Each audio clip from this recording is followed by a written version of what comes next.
오늘 우리 주신 하나님 말씀은 마태복음 6장 14절부터 18절까지 말씀입니다. 신약성경 8쪽입니다. 제가 봉독할 때에 하나님의 음성으로 들으시기를 바랍니다. 마태복음 6장 14절부터 18절 말씀을 봉독해 드리겠습니다. 너희가 사람의 잘못을 용서하면 너희 하늘 아버지께서도 너희 잘못을 용서하시려니와 너희가 사람의 잘못을 용서하지 아니하면 너희 아버지께서도 너희 잘못을 용서하지 아니하시리라. 금식할 때 너희는 외식하는 자들과 같이 슬픈 기색을 보이지 말라. 그들은 금식하는 것을 사람에게 보이려고 얼굴을 흉하게 하느니라. 내가 진실로 너희에게 이르노니 그들은 자기 상을 이미 받았느니라. 너는 금식할 때 머리에 기름을 바르고 얼굴을 씻으라. 이는 금식하는 자로 사람에게 보이지 않고 오직 은밀한 중에 계신 내 아버지께 보이게 하려 함이라. 은밀한 중에 보시는 내 아버지께서 갚으시리라. 아멘. 우리는 요즘 사회적으로나 또 교계적으로 아주 훌륭한 지도자들이 또 칭찬받고 존경받던 사람들이 한순간에 엄청난 사회적 문제거리로 전락하는 것을 보게 됩니다. 어떻게 해서 그런 일이 일어났는가? 우리가 볼 때 어떻게 그분이 그렇게 됐을까 하는 일들이 생겨요.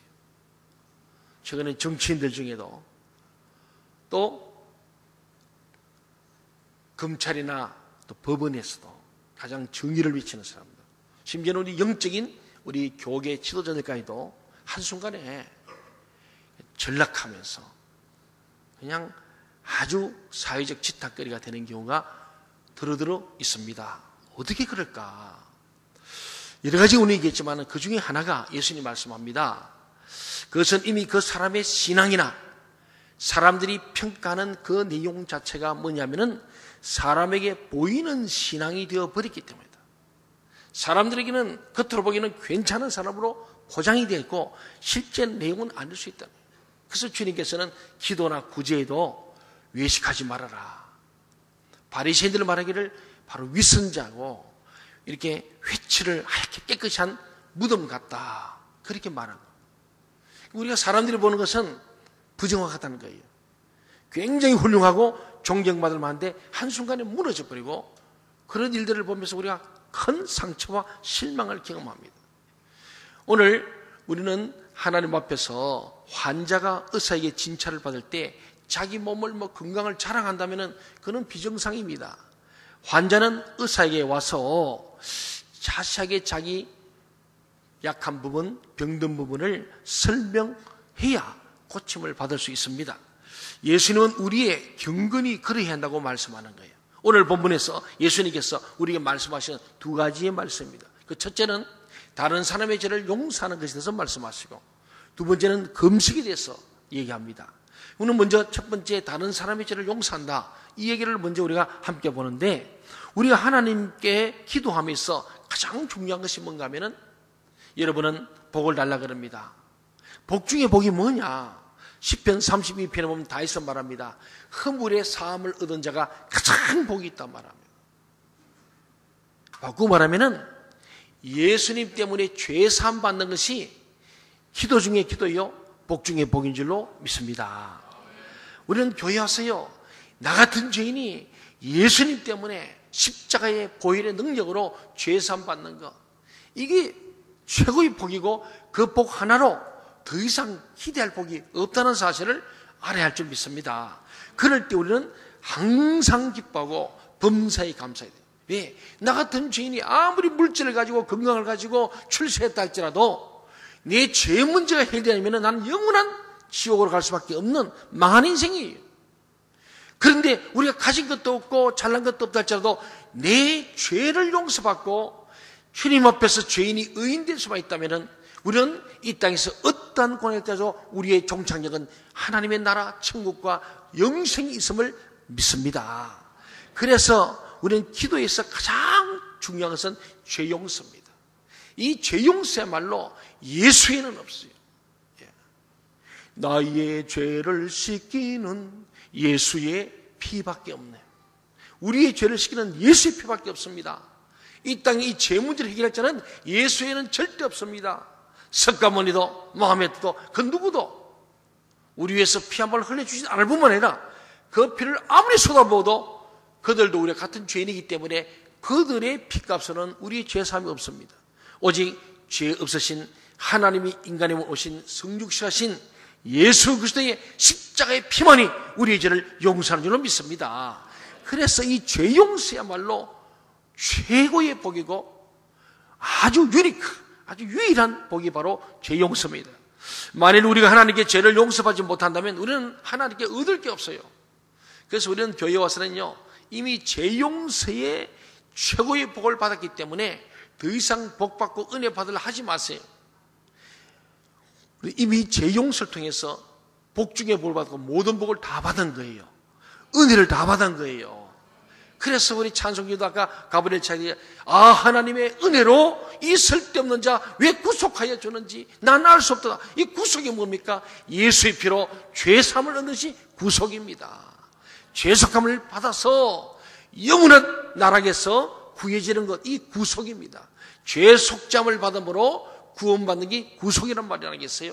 그러니까 우리는 이 죄용서의 은혜야말로 모든 은혜 중에 은혜고 이미 은혜 받다. 그래서 우리 교회는 은혜 받으러 온다는 말도 맞습니다만은 진짜 본질은 받은 바 은혜에 감사하여 예배드리고 받은 바 이미 죄용서의 은혜에 감사하여 우리가 11종을 드리고 물질로 드리고 장음을 드리고 뭐 봉사하고 우리의 마음과 뜻과 정성 목숨을 다하여 주 너희 하나님을 사랑하게 되는 줄로 믿습니다. 하나님이 은혜를 주셨기 때문에 그렇게 담대기만 사는 거예요. 너희는 마음을 다하고 뜻을 다하고 성품을 다하고 목숨을 다하여 주 너희 하나님을 사랑하고 네 이웃을 사랑하라. 이 얘기는 이미 죄 용서받은 하나님의 자녀이기 때문에 받은 바 은혜에 감사하여 다른 사람을 용서하고 사랑해야 한다는 뜻을 말씀하고 있습니다. 이걸 우리가 깨달아야만이 여러분은 항상 기뻐할 줄 믿습니다. 범사에 감사할 줄 믿습니다.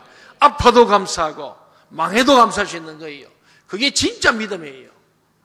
조건부 잘 되게 해주면 감사하고 아니면 불평하는 거, 그건 믿음이 아니죠. 사랑하는 여러분, 오늘 예수님께서는 이 중요한 죄 용서의 기도를 가르치시면서 다른 사람의 죄를 용서하는 것과 연결을 시키는 거예요. 내 죄가 하나님께 용서받는 것, 이것과 연결해서 다른 사람의 죄도 용서하도록 연결시켜 놨어요. 오늘 본문인 마태복음 6장 14절 15절을 다 함께 읽어봅시다. 시작. 너희가 사람의 잘못을 용서하면 너희 하늘 아버지께서도 너희 잘못을 용서하시리니와 너희가 사람의 잘못을 용서하지 아니하면 너희 아버지께서도 너희 잘못을 용서하지 아니하시리라. 아멘. 이 본문의 이 말씀은 예수님께서 주기도문을 가르쳐 이렇게 기도하라고 끝났어요. 모든 나라와 권세와 영광 아버지께 있습니다. 끝났잖아요. 근데 그 뒤에 주기도문 중에는 하나님 이름을 거룩하게, 하나님 나라가 임하게, 뜻이 이루어지게, 일용할 양식 다 했잖아요.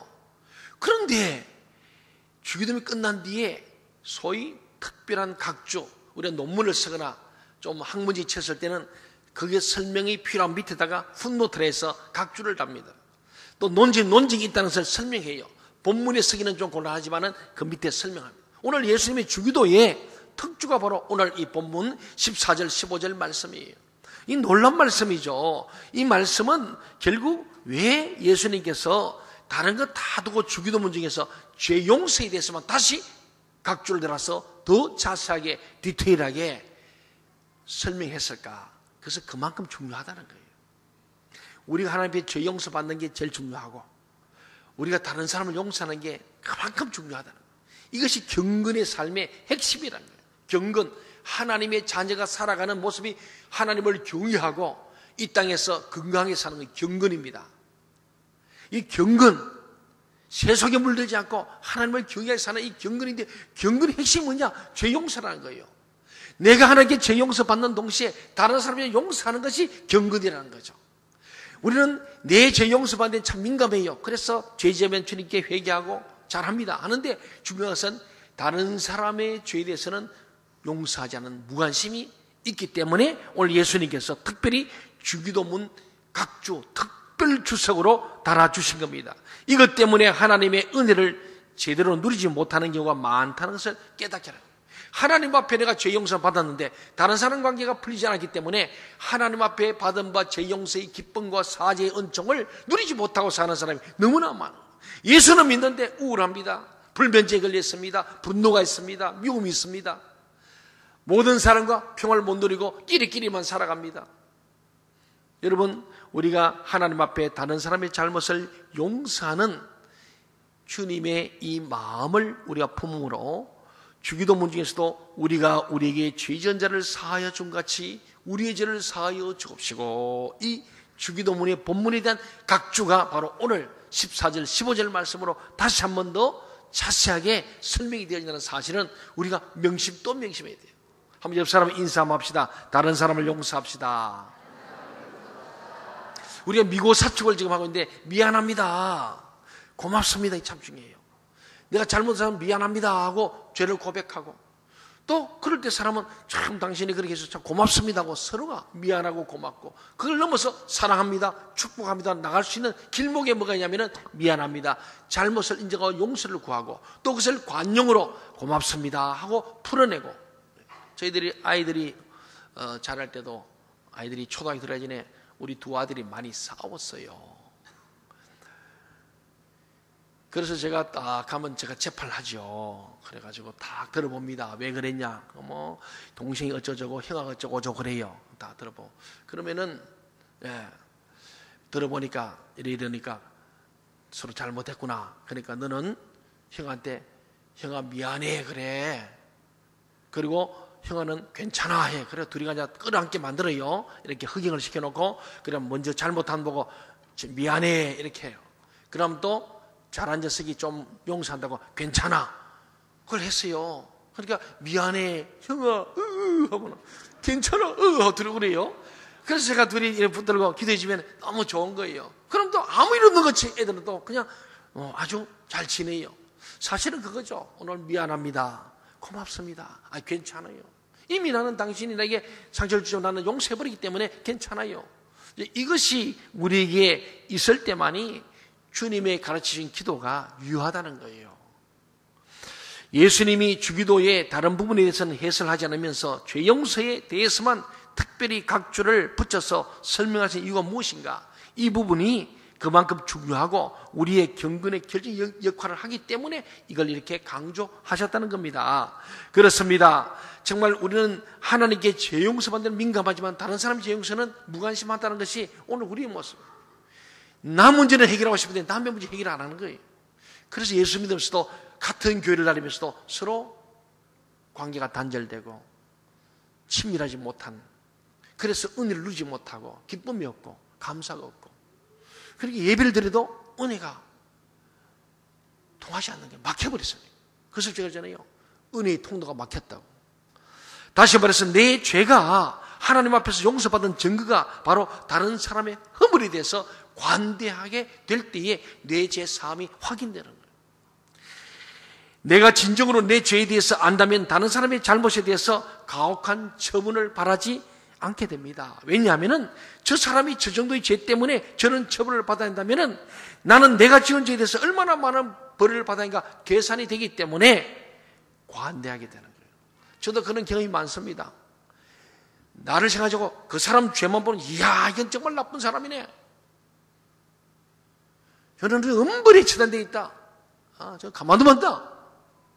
그런데 하나님 앞에 나가서 겸손한 마음, 오늘 제목처럼 하나님 앞에서 겸손히 엎드려서 주님, 저 사람 이러이러한데 이렇게 해야 되지 않으면 주님께서 너는 박 목사 너는 그 질문 앞에 나는 너를서 몸부려 피 흘려주면 너는 나를서 뭘 하느냐? 나는 너를 그 큰 죄를 용서했는데 너는 그를 위해서 용서할 수 없겠느냐? 주님이 그렇게 말씀하십니다. 저 말은 여러분도 주님 앞에 겸손히 나가서 하나님께 물어보세요. 용서할 수 없는 그런 상대방이 있을 때에 인간적으로 너무너무 괘씸하고 너무너무 마음이 상처 커서 때려 죽이고 싶습니다. 근데 주님께 물어보세요. 때려 죽일까요 말까 물어보세요. 하나님 절대 때려 죽이란 그래요. 저는 늘 오는 게 너는? 라고 질문하시는 하나님 앞에 그 사람보다 내 죄가 더 크구나 깨달으면서 그냥 그 마음들이 허물허물 누그러들고 관대함을 갖게 되고 용서하게 되고 용납하게 되는 경험을 많이 합니다. 여러분도 그런 경험이 있을 줄로 믿습니다. 앞으로 그런 경험을 많이 하시기 바랍니다. 오늘 예수님이 그 말씀이에요. 죄인일수록 다른 사람의 죄에 대해서 더 흥분하고 덜 추구내리고 애를 씁니다. 그래야 자기가 좀 더 의로워질 수 있다고 생각하는 것 같습니다. 그러나 그런 분노에 찬 처벌로는 한 사람도 바로 잡을 수 없습니다. 이 세상을 고치는 사람은 죄를 분명히 지적하고 책망하지만은 죄를 지은 그 사람은 끌어안고 관대하게 용서해 주는 사람입니다. 하나님 앞에 죄 용서받은 사람은 다른 사람의 허물과 죄를 볼 때에 나는 단지 드러나지만 않았을 뿐이지 내 안에 저와 같은 똑같은 죄가 있다 라고 발견하는 사람. 단지 기회가 주어지지 않아서 범죄하지 않았을 뿐이지 내 안에도 저런 죄를 짓고자 하는 욕망이 있다는 것을 깨닫고 더욱 하나님의 긍휼과 사랑에 감사해야 돼요. 제가 몽골에 가서 내가 몽골한테 한국에 대해 참 감사하다 하는 것처럼 범죄하여서 감옥에 가고 사회에 막 뉴스까지 나오는데 거기에서 나는 자유로운가? 나는 드러나지 않을 뿐이고 나는 참 그런 기회가 오지 않은 것이 천만다행이지. 저나 여러분이 아무도 자유로울 적 없어요. 장담할 수 없어요. 요셉을 보면요, 그 사람 경건한 사람이에요. 근데 보디발의 아내가 유혹할 때 옷을 집어 던져 도망가 버립니다. 왜? 더 있으면 자기도 무너지게 생겼다는 거예요. 그 유혹 앞에 무너져요. 가끔 우리 상담소에도 법원이나 검찰에서나 보건사소에서 우리에게 수강 명령을 내려서 와서 강의를 받는 분들이 계십니다. 여러 가지 일들로 와 있습니다만 상당수가 굉장히 이미 형을 살고 나오신 분들이 대다수입니다. 그러니까 굉장히 그들은 불만이 많아요. 그래서 저는 그럽니다. 저와 여러분, 저 목사지만 저나 여러분 똑같은 사람입니다. 저도 여러분하고 같은 죄를 지었고 지을 수 있는데 다만 여러분들은 들켰고 그때 그 순간을 참지 못해서 강간을 하게 되고 사람을 죽이게 됐고 그래서 벌을 받은 겁니다. 그럼 자기들은 감옥에서 몇 년 지었으니까 벌 다 받았는데 왜 또 수강을 해야 되고 봉사해야 되고 발찌를 차야 되고 불공평하다는 거예요. 이미 나 형 다 살았는데 왜 또 나와가지고 이렇게 못 살겠구냐. 굉장히 불평이 많습니다. 저 그럽니다. 맞습니다. 맞고요. 그러나 여러분들 그 피해자를 생각해봐라. 죄에 대한 책임을 져야 돼. 인정할 줄 알아야 돼. 당신은 억울하죠? 그 피해자는 얼마나 억울하겠냐. 일생을 그 트라우마에서 벗어나 못해. 결혼도 못해. 해도 불행해. 죽을 때까지 관속이 들 때 그 아픔을 안고 사는 거요. 뭘 잘했다고 그래요, 내가. 그래요. 처음에는 반항도 하고요. 어떤 사람은 테이블 위에 발을 딱 얹으면서요. 전자발찌 딱 보여줍니다. 나 이런 사람이요. 그래요. 그러나 이해는 하면서도 뭐 잘났다고 그러냐 내가. 우리 상담 다 여성님들이니까. 근데 제가 그래요. 죄는 미워해야 돼요. 그러나 사람을 미워해야 돼요. 그래서 제가 많이 격려하고 할 때 제가 한 얘기입니다. 저나 여러분이 똑같아요. 나는 여러분들처럼 이렇게 안 된 것은 안 들켰고 그는 기회가 왔을 때 그 순간을 잘 믿음으로 신앙으로 이겨냈을 뿐이다. 여러분 이제 사는 길은 하나님을 믿으라. 아무도 안 보는 데서도 하나님 보고 계시기 때문에 당신들 죄질 때 아무도 없으니까 요거는 모르겠지 하고 죄진 거 아니야. 근데 그 피해자는 일생을 그것 때문에 목숨을 끊은 사람도 있고 가정이 파괴됐잖아요. 그 죄에 대한 책임을 져라. 죄는 지적하고 책망해야 됩니다. 그러나 그 사람은 끌어안고 관대하게 용서해 주는 것이 우리가 할 일이다. 한번 따라합시다. 죄는 미워하되 사람을 미워하지 맙시다. 그렇습니다. 하나님 앞에 죄 용서받은 사람은 다른 사람의 허물과 죄를 볼 때 자기 돈 단지 드러나지 않았을 뿐이고 그런 기회가 안 왔을 뿐임을 알고 함부로 다른 사람을 중지하거나 나와 너는 질적으로 다른 생각하지 마십시오. 우리는 다 같은 우리는 우리 속에 죄의 불식에 있어서 여건만 되면은 스파크에 나면은 다 죄지을 사람.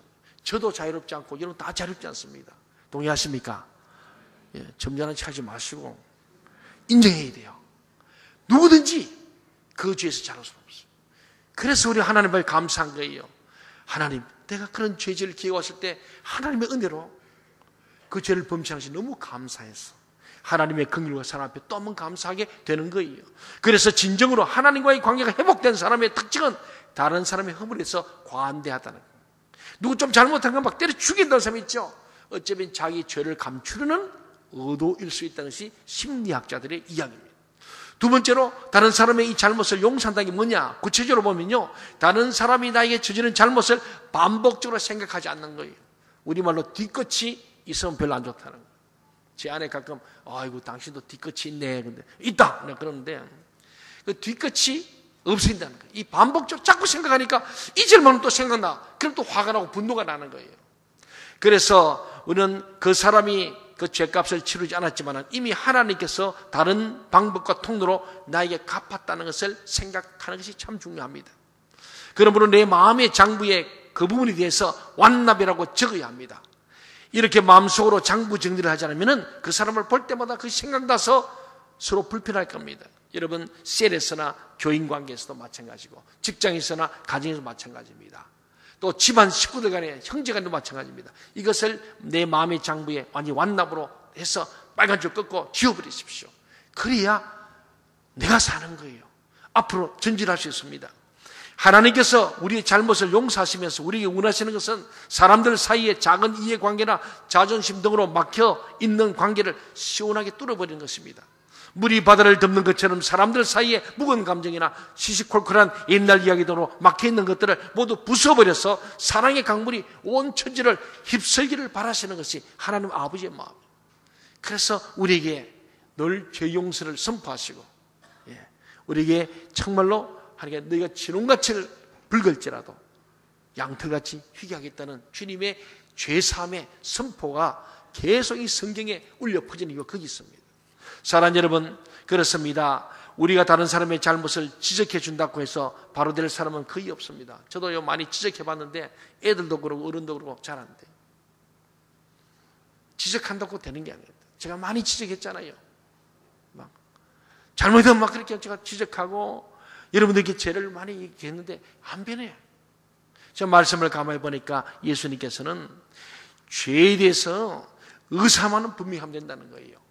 죄에 대해서는 분명히 아니라고 대답해야 되고 죄는 죄라고 반드시 책망하라는 겁니다. 그러나 그 사람 자체는 믿어줘야 한다는 겁니다.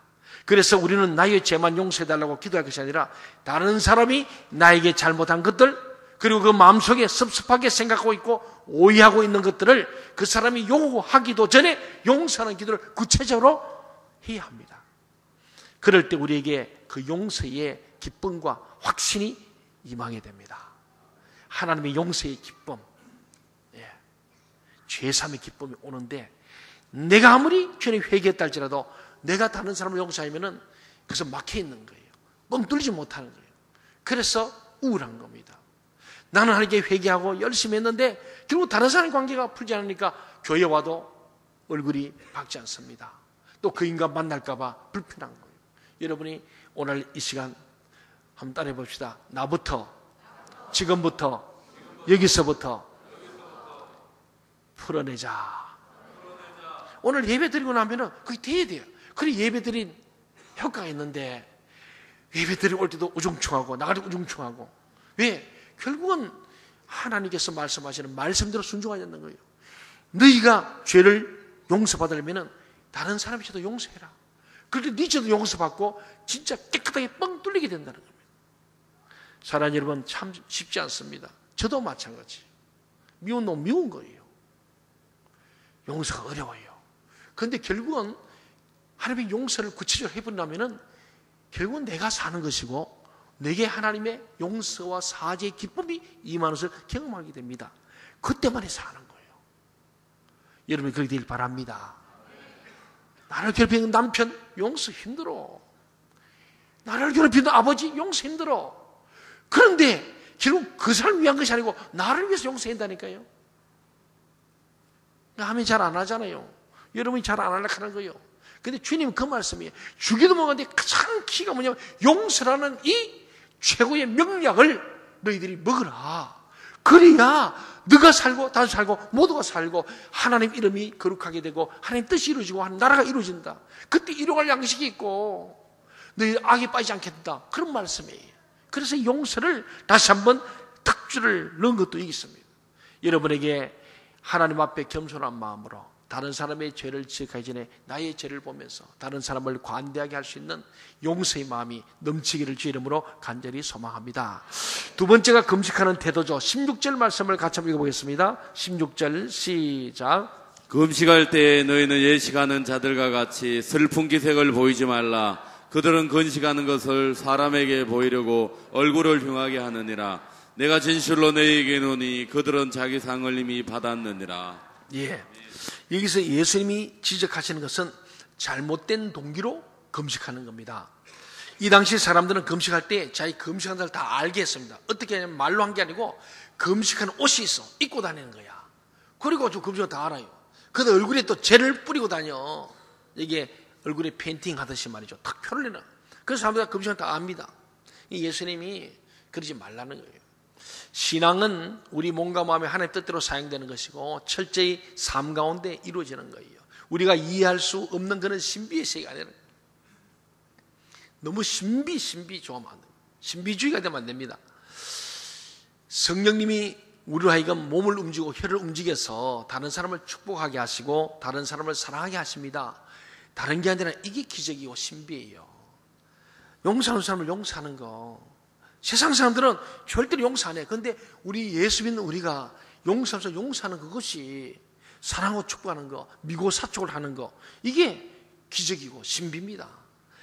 대단한 신비가 아니라 여러분이 그거예요. 말씀대로 사는 게 신비고 기적인 거예요. 왜? 우리 죄인은 그렇게 못 사는데 성령의 능력으로 말미암아 우리가 말씀대로 살고 은혜로 살고 다른 사람을 용서하고 사랑하고 축복을 사는 것, 이것이 신비고 기적인 줄로 믿으시기 바랍니다. 우리에게 있어서 잘못된 금식이 어떤 경우이겠습니까? 신비주의자들 하는 것처럼 하나님을 직접 체험하기 위해서 금식하는 것. 그래서 내가 40일 금식 불의 사자다 이렇게 하려고 신비주의자가 되고 뭔가 다른 사람보다 내가 대단한 사람을 보이려고 하는, 하나님을 직접 체험하기 위해서 그래서 뭔가 역발이 있는 것처럼 보이려고, 이거는 바른 금식이 아니라는 거예요. 뿐만 아니고 내가 화가 나고 성질 나가지고 금식하면서 막 나가는 거, 이거는 자기 성질이 아직도 덜 죽어서 그런 거예요. 그리고 하나님 앞에서 어떤 조건으로 금식하는 그 경우, 그러나 하나님은 조건부로 기도하는 거 듣지 않습니다. 만일 하나님 이렇게 해주면 나도 이렇게 하겠습니다 라는 식으로 기도하는 것은 불신앙이에요. 그런 기도가 잘못된 금식 기도입니다. 그러나 하나님 기뻐하시는 금식은요, 오늘 17절 18절 말씀에 잘 써놨습니다. 같이 한번 읽어볼까요? 17절 18절 시작. 너는 금식할 때 머리에 기름을 바르고 얼굴을 씻으라. 이는 금식하는 자로 사람에게 보이지 않고 오직 은밀한 중에 계신 내 아버지께 보이게 하려 함이라. 은밀한 중에 보시는 내 아버지께서 갚으시리라. 예수님은 참으로 놀라운 말씀했습니다. 금식할 때 얼굴 씻고 머리 기름 발라서 전혀 금식하는 표시가 나지 않게 하라고 말씀해요. 그 이유가 무엇입니까? 금식이야말로 전혀 다른 사람과 상관없이 내가 하나님 앞에 직접 나의 어려움을 고백하는 행위이기 때문에 그래요. 하나님 앞에서 나의 모든 교만과 자랑을 버리고 오직 하나님의 처분에 따라서 살기도 하고 죽기도 하겠다는 것이 금식하는 자세예요. 먹어도 죽는데 안 먹겠다는 것은 하나님께 내 처분을 받게, 내가 죽든지 살든지 주님께 내 모든 맡깁니다. 이게 금식이에요. 그러니까 사람이 볼 거 없어요. 그래서 제가 금식을 잘 안 해요. 왜냐하면 금식한다면 신방 가다가 밤물 되면 저는 금식합니다 하면 우리 먹기 좋아하는 우리 김석구 목사님 굶으면 어떡합니까? 유지비가 많이 드는데. 그래서 제가 거의 금식을 하려면 기도원에 가든지 딱 가서 거기서 금식해야 돼요. 모르게. 그냥 뭐 금식하러 간다고 소문 동네방네 다 내고 나 기도하러 간다고 소문 내고 그러지 말라는 거예요.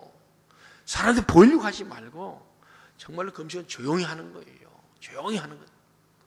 사랑하는 여러분, 우리에게 중요한 것은요, 하나님 앞에서 바른 태도를 가지는 겁니다. 태도가 발라야 됩니다. 우리가 하나님께 나아가는 바른 자세는 나에게 잘못한 사람들의 허물을 용서하는 것입니다. 내 죄는 용서받으면서 다른 사람의 허물을 용서하지 못하게 되는 태도가 교만입니다. 하나님 교만을 싫어하세요. 저도 살아오면서 많고 최근에도 그런 문제 때문에 고민을 많이 했습니다. 근데 오늘 성경은 계속 우리 말씀하는 거예요. 죄는 미워해야 돼. 죄는 죄다. 책망하고 지적합니다. 그러나 사람을 위해서입니다. 끝까지 어떤 데는 꼴도 보기 싫은 사람이 있습니다. 그런데 주님은 그렇게 하길 원치 않습니다. 내 이 좁쌀 같은 마음, 우리의 혼으로 보면은 그래요. 보기 싫은 사람 있지 않습니까? 그런데 주님은 그렇게 하면 안 된다는 거예요. 영으로 혼을 다스리라는 거예요. 주님 말씀은 너가 얼마나 큰 죄인인데 조그만 그 죄를 가지고 너가 정죄하고 마치 몹살 사람을 취급하는 거, 너도 그러면 결코 용서함이 없다. 너도 쫓겨나서 일을 가게 될 것이다. 그 말씀입니다. 오늘 내가 살기 위해서 내가 죄 용서받고 주님과의 자유관계를 위해서 다른 사람을 용서해버림으로 말미암아 모든 관계, 하나님 관계, 이웃 관계가 화평케 되는 이 참 자유, 이걸 위해서 오늘 주님은 다시 한번 주기도문의 특주를 말씀하고 있음을 우리가 기억해야 될 줄 믿습니다. 하나님은 이런 사람의 기도를 듣지 않습니다. 자기 자랑 내세우고 자기의 다른 사람의 흠을 용서 못하겠다는 그런 교만한 사람의 기도는 듣지 않습니다. 우리가 하나님 앞에 당당하게 나갈 수 있는 근거가 무엇입니까? 다른 사람이 나에게 잘못한 것을 다 용서하고 다른 사람에 대한 나의 좋지 않은 감정을 다 버린 후에 나의 요구를 하나님께 강구할 수 있는 거예요. 그 기도가 유효한 기도예요. 이사야서 보면 너희가 아무리 기도해봐라 내가 안 듣는다 그러지 않습니까? 성전문을 닫아버리라 그렇게 말씀하세요.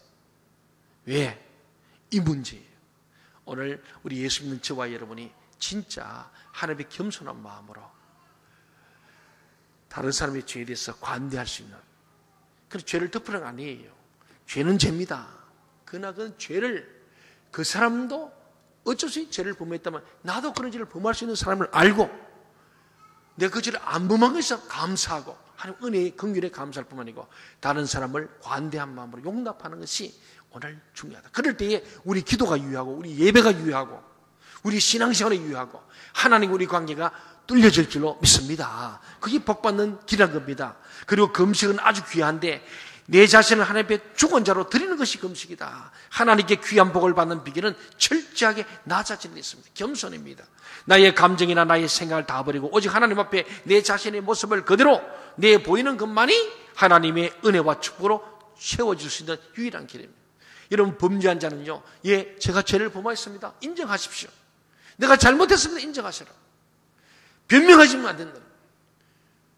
의사 앞에 가서 내가 이것이 아픕니다고 내놓는 것처럼 드러내 숨기지 말고, 그리고 그것을 본 사람들은 그것을 더 벌리는 것이 아니고 그 죄에 대해서 알고 있으면 됐잖아요. 그래요. 나도 그런 사람은 그 범죄를 저질 수 있는데 우리가 다시는 범죄치 말자. 우리 주님께서도 말씀하기 그럽니다. 죄를 갖다가 덮지 않습니다. 너 가늠한 거 맞아. 주님이 선포하신 거예요. 그러나 나도 너를 정죄하지 않는다. 그 이게 뭡니까? 너 가늠한 거 현재 잡혀서 이거는 뭐 어떻게 변명하고 변명할 수 없어요. 변명하지 말고 너 분명히 죄를 졌어. 그러나 나는 너를 정죄하지 않으니까 다시는 이 죄를 반복하지 말아라. 이해가십니까? 오해한 사람이 있어요. 얘 무조건 덮는 게 아니에요. 죄는 분명히 드러내야 됩니다. 이는 죄가 있어. 그러나 용서하는 거예요. 정죄치 않고 다시는 범죄를 재발을 방지하는 것이 주님의 방법이요, 가늠한 여인에 대한 태도임을 알고 우리는 항상 성경적으로 신학적으로 바르게 해야지. 아전 인수격으로 해석하면서 죄지어놓고 나는 죄 안 짓다. 아, 나 괜찮다. 그거는 영원히 용서받지 못할 죄요, 성령을 해방하는 자가 되기 때문에 우리는 주님 앞에 나와서 내 죄도 그렇지만 다른 사람의 문제도 함께 용서하고 용납함으로 하나님 앞에서 은혜와 축복으로 채워줄 수 있는 그 유일한 길을 다 걸어갈 수 있기를 바랍니다. 하나님 앞에서 겸손한 것은 우리가 생각한 이상으로 많은 것을 얻게 됩니다. 하나님 앞에서 겸손, 고람되어 오늘 저와 여러분에게 이 은혜가 있기를 다시 한 번 더 주의 이름으로 간절히 소원합니다. 기도하겠습니다.